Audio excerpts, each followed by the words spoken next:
tapos kalamansi. Ginawa po niya, in-alternate ang kalamansi tsaka yung papaya. Di natin alam mga farmers kung ano po itong papaya po na yan, kung sweet lady o ano man variety. Pero kung tayo mga ka-farmers ay magko-concentrate sa pagpapaganda po ng ating kalamansi, isa po ito na hindi natin pinapayo na maglagay po ng papaya. Yan. Tapos ipapagitan natin sa kalamansi. Sa umpisa, ang papaya mga ka-trivia ay wala naman po tayong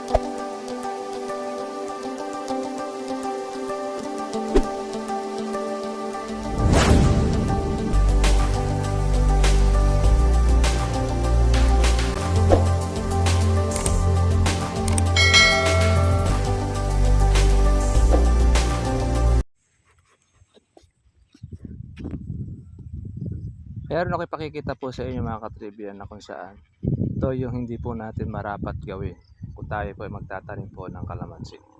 Alam nyo mga ka-farmers kung alin po ito. Yan. Papaya, tapos kalamansi. Ginawa po niya, in-alternate ang kalamansi tsaka yung papaya. Di natin alam mga farmers kung ano po itong papaya po na yan, kung sweet lady o ano man variety. Pero kung tayo mga ka-farmers ay magko-concentrate sa pagpapaganda po ng ating kalamansi, isa po ito na hindi natin pinapayo na maglagay po ng papaya. Yan. Tapos ipapagitan natin sa kalamansi. Sa umpisa, ang papaya mga ka-trivia ay wala naman po tayong problema dahil marami tayong mga ka-farmers ay nagtatanim din talaga po ng papaya. Ang marami rin po siyang gamit, tapos maganda rin pagkakakitaan din ng papaya. Mahal din po siya kung natsempo mo yung mura. Nagmumura rin po ang papaya kadalasan. At kung ang papaya po natin mga ka-farmers ilalagay po natin sa ating pong kalamansi,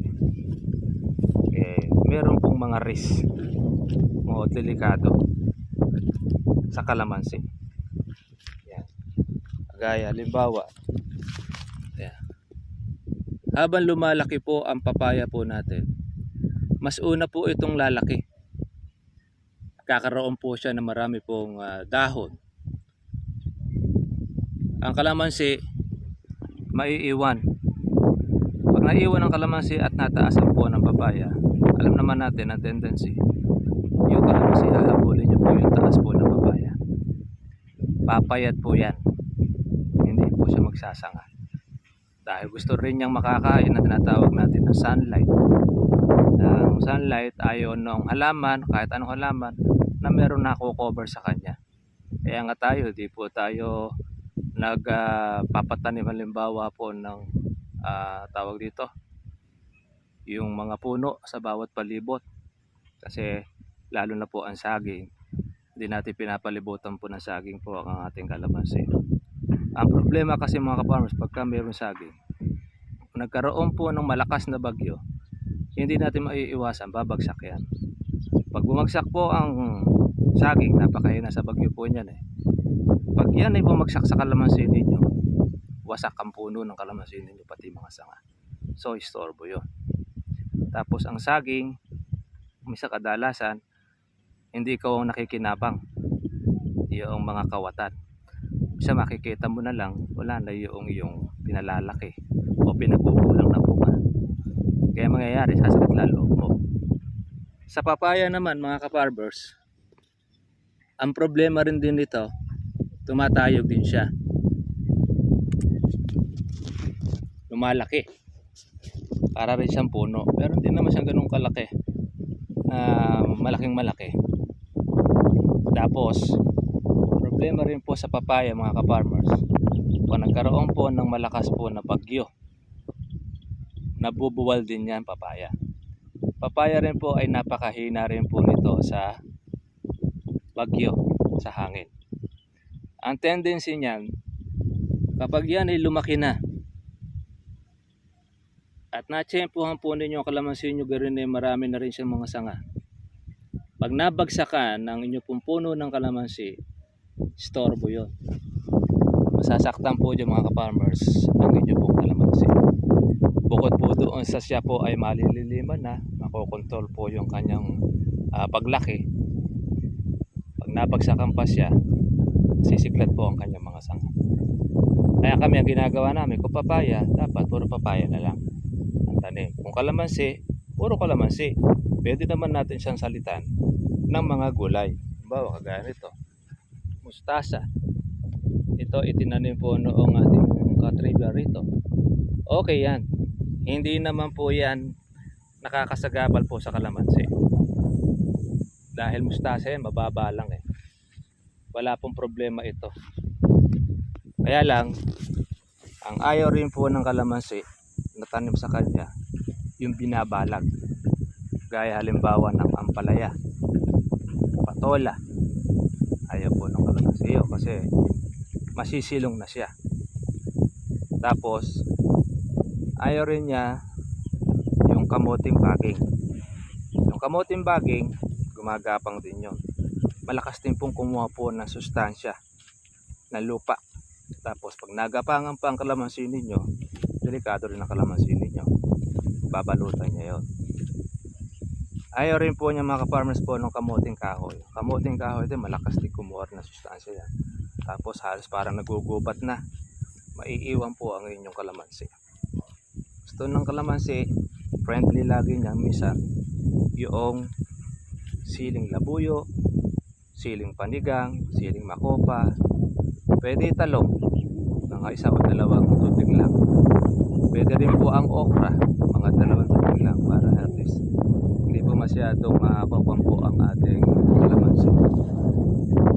Mais, pwede rin po ang mais. Iingatan lang pagka mag-harvest kasi kung sa pag nag-harvest, natatapurakan po na nag-harvest, natatapakan ng kalamansi lalo na pagka ganitong one stick na maliliit ay delikado po siya. Ito, okay ito. Mustasa. Puro yata mustasa tsaka pecha yung tanim po ng kabila. Kaya lang, ang di lang po natin okay, ang papaya. Kaya lang siyempre, gusto rin siguro po noong kabila na kumita sa papaya, kumita rin sa kalamansi. Kaya lang hindi niya alam na naglalagay lang siya ng medyo panganib sa kanyang kalamansi pag lumaki. Ngayong bata pa lang siya, wala pang problema dahil para pang wala pa silang kita. Pagka ito ay lumaki na, doon na niya makikita ngayon ang problema. Kasi ito, first time lang po siya na nagtanim ng kalamansi, tapos nagsalit po ng kanyang papaya. Ako rin, ngayon lang di ako nakakita ng ganitong merong papaya na sinalitan. Magkatabi, ang kalamansi ay pagitan ay yung papaya. Malalaman na lang po natin. Kapag ka po yan ay pareho na po siyang lumaki. Ngayong maliliit, wala pa pong problema dahil hindi pa sa pareho nakaka-apekto. Pag lumaki na, tapos nagkaroon ng kalamidad, iyan na ang magkakaroon po ng malaking problema. Ayan ang kalamansi natin. No?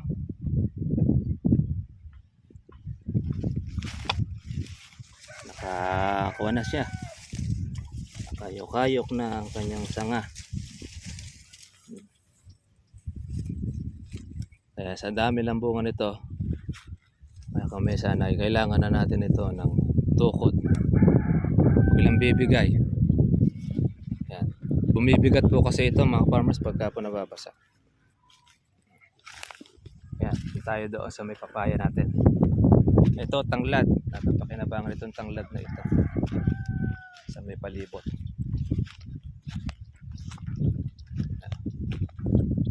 Kaya doon po sa mga nagtatanong kung po pwedeng i-alternate ang papaya, yun po sagot natin, delikado po ang inyong kalamansi. Pagka yan ay lumaki, nagkaroon po ng maraming bunga, tsaka po ng dahon, nagkaroon ng kalamidad, mababagsakan o mapubuwalan ang inyong kalamansi. Tapos, malililiman ang inyong kalamansi. Tapos, yan na, magiging payat ang kalamansi po ninyo. Hindi siya magsusupang dahil ahabulin niya yung taas ng papaya. Tingnan nyo ito mga ka-farmers. Oh. Ito yung aming tinatawag na bulitog na puno. Yan. Ito konting kilap lang ito. Hindi na siya lalaki. Ganyan na po talaga ang size niya. Pero puno ng bunga siya, oh, sipag. Nagagamit natin ito kapag ka po mahal ang presyo ng kalamansi. Pamuno sa red bag. Kaya lang, pagka lahat ng kalamansi ay puro ganito ang bunga po ng inyong kalamansi, iiwanan po tayo ng buyer. Tatakbuhan na tayo. Ito, pasok ito sa siomay, saka sa lugawan. Yung ganyan mga size. Lalo na sa inasal. Yung mga ganito, mga maliliit ang mga kinukuha nila. Dahil malakas pong kumuha ng kalamansi ang inasal. Okay. Kaya meron tayo maoobserbahan sa mga darating na panahon.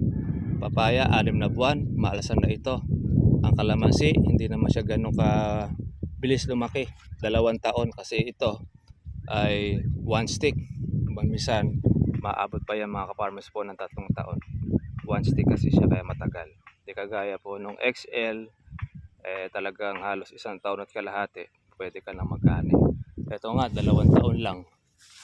Pero kita po ninyo, marami na po siyang bunga. Tsaka maganda na rin po yung kanyang mga sanga.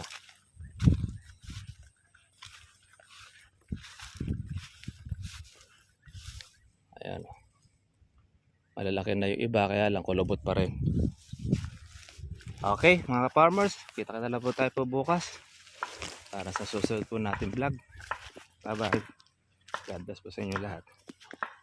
Happy farming sa inyo mga katribya.